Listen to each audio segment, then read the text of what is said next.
and welcome back. Today I'm taking you along as I transform my lava rock fireplace into something that I hopefully really love. Now, when we were about to move into this house or buy this house, I almost didn't want to buy it because of this fireplace. I just thought, how can I make this cute? And I started looking all over Pinterest and I came across this inspiration photo and I thought, you know what, maybe I can do it. So I went to the Home Depot, good old Home Depot, and I was just brainstorming about how I could make these rocks look a little bit smoother. So I picked up some joint compound, and to be honest, I've never seen anyone do this to a lava rock fireplace before. I searched high and low to see how other people have done it, and I never saw it this way. So I'm really hoping it turns out like I want it to. Before I get into that, I have to show you the cutest thrift finds I found today. I got this adorable print for only $1, and I'm so excited because I think it's gonna look so cute in my little boy's room. I think this is actually gonna be the inspiration for his room. Can't wait.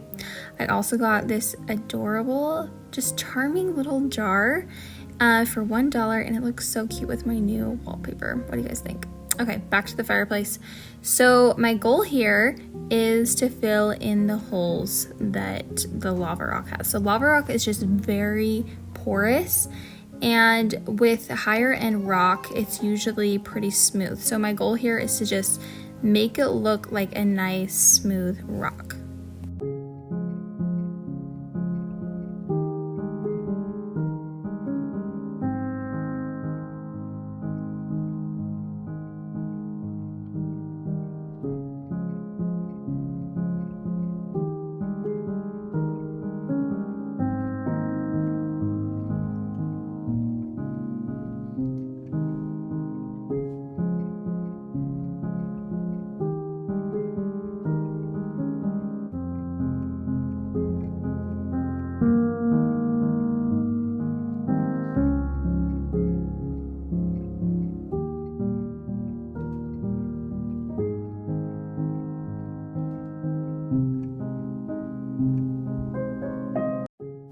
As you can see here, I'm just using my hands, and I'm not sure I would suggest this. My hands were very sore and cut up and just not in the best shape.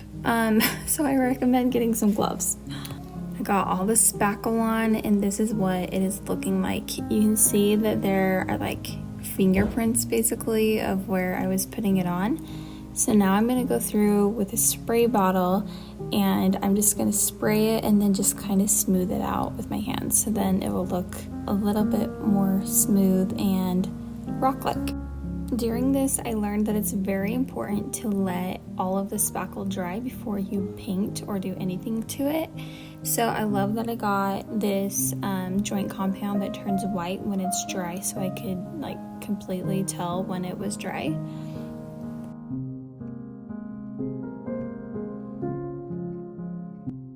Okay, now it's time to go to the store and pick out some paint. And these are the ones that I was kind of debating on.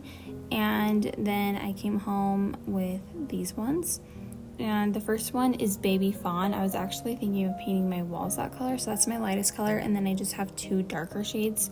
I really tried to go for a neutral color, nothing too warm or too cold. When I started doing this, I was just kind of haphazardly just putting it on there, but then I decided to do it a little bit methodically so it just looked balanced.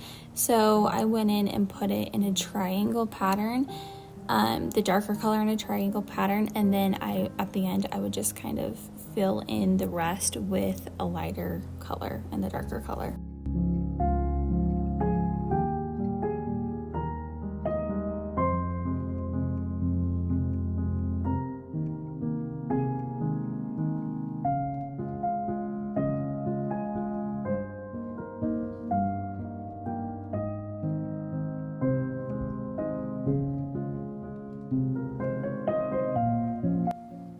Okay, so I got all of the rocks painted, but then I decided it was time to make the rocks look a little bit more believable.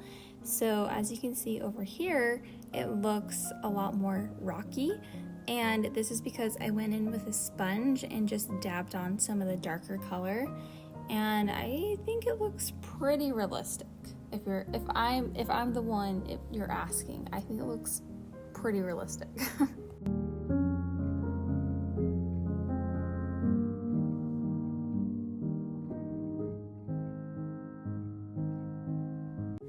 It was starting to get late at this point, and spoiler alert, I started adding the grout that you're about to see in a minute, but I had Braden help me take down this beam really quick. This thing is solid wood.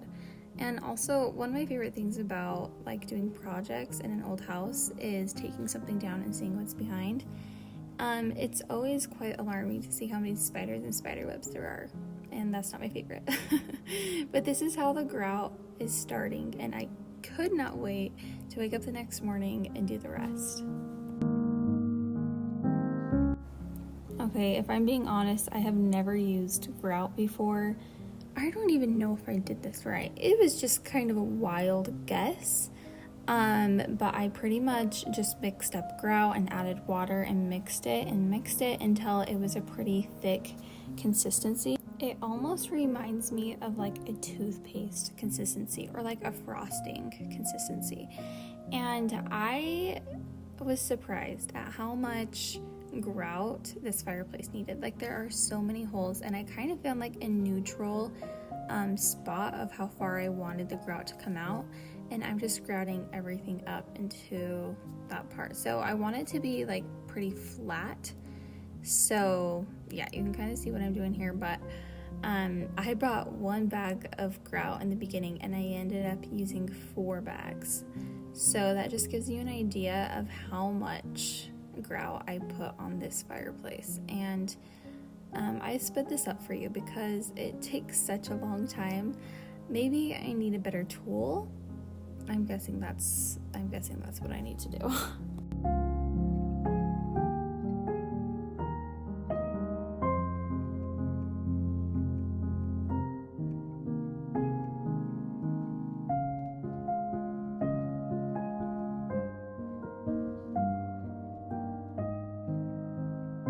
I was getting hot, and I had to change, so I obviously put on my Magnolia t-shirt that I got at the Magnolia silos this spring. Okay guys, a little tangent here, but it is so worth it to go. I had so much fun.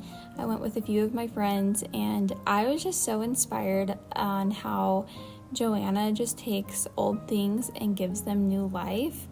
And I just really felt that as I was, look at me being all nostalgic here, but I was ready to rip down this fireplace. And as I got going on this, I decided that I actually was loving how it was turning out. And I just gave this fireplace a new life, basically. So I'm feeling really good about that. I'm channeling my inner Joanna, and I'm just having the most relaxing time doing my fireplace.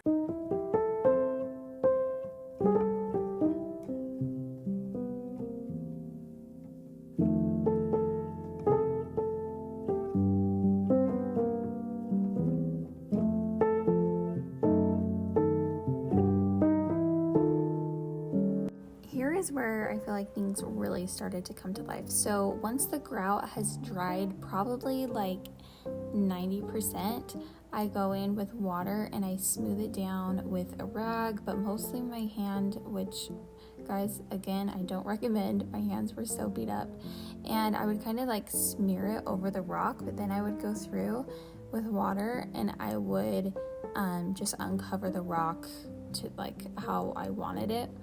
And it just made it look like so smooth and just German shmearish, which I wanted, almost like limestone. I don't know, I love it.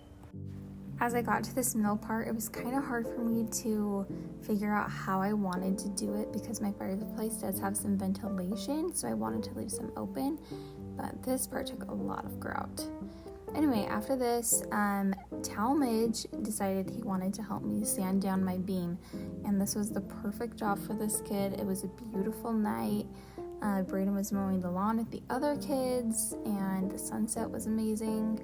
And Talmadge just was doing such a good job, and I love to see him like concentrating and doing things with his hands. So this was super fun to watch. Anyways, next week I'm going to be finishing up my fireplace, so stay tuned and subscribe if you haven't already, and we'll see you next time. Thanks for watching.